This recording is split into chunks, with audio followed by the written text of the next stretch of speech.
Welcome in. You're listening to the daily version of the Cortland Economics Report. I'm Al Cortland. Appreciate you joining me. This program is being produced today, Thursday, the 14th of April, for my friends at Kitco. I am en route right now to the Chicago Resource Expo.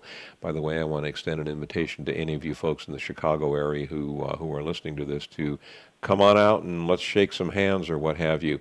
I am chatting right now with Rick Ackerman, and I want to throw a couple of questions at Rick and how he thinks these things have an effect on precious metals. The three comments. The first comment is a couple of days ago, specifically on Tuesday, the International Monetary Fund came out and said the U.S. is acting irresponsibly in the way that it's handling its debt situation. I find that to be totally, I'm in agreement with that, number one. Number two, I think it's interesting that an organization of that stature would come out and say something like that.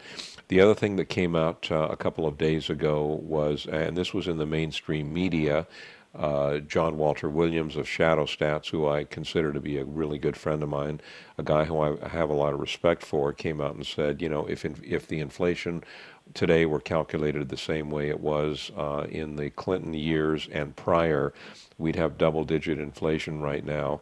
I think that that's very, very interesting. And then the fact that that basically Fed officials are coming out and saying that, you know, big banks are really just government-sponsored entities.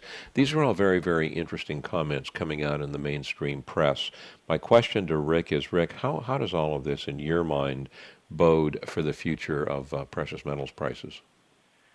Well, it's interesting. I don't think precious metals have quite captured the proletarian mind yet. Mm-hmm. But I think more and more people sense that they're living in a, not a vacuum really, but they're living at a time when everything they hear is a lie, at least relative to what they can verify anecdotally or whatever.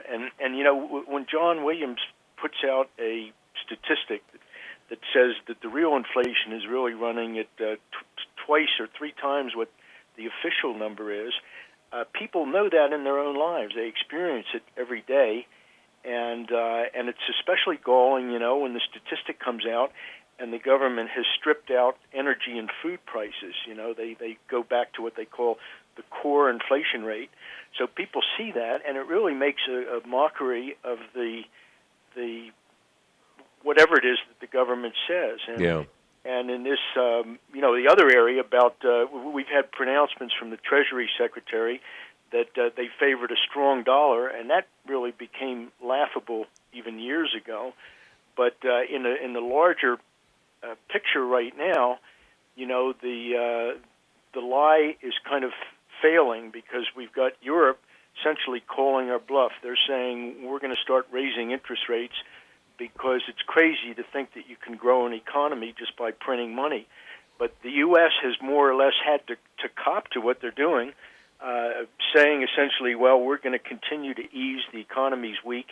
And on that basis, I don't see how the dollar can even stand up the way it has. It should be collapsing, but maybe that'll come, not maybe, but that will come later. So I think that more and more people don't trust the official pronouncements of government, and they have even the average person with very little financial knowledge recognizes that the dollar is just not, it's not holding up very well. It's buying less and less. So I think that that will slowly filter its way into the thinking of the average guy, that the only way to really protect what you've got is to put it in something that's held its value over, in the case of bullion, thousands of years. Yeah. So I just don't think the whole, you know, it's hard to believe, you know, that a little, one maple leaf, a tiny little coin, could be worth $1,500 at the coin dealers.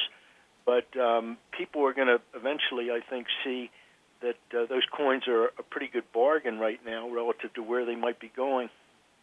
Isn't that interesting? Okay. There you have it from Rick Ackerman. Check out his newsletter, Rick's Picks. Big Al's going to be back with you tomorrow from the Chicago Resource Expo.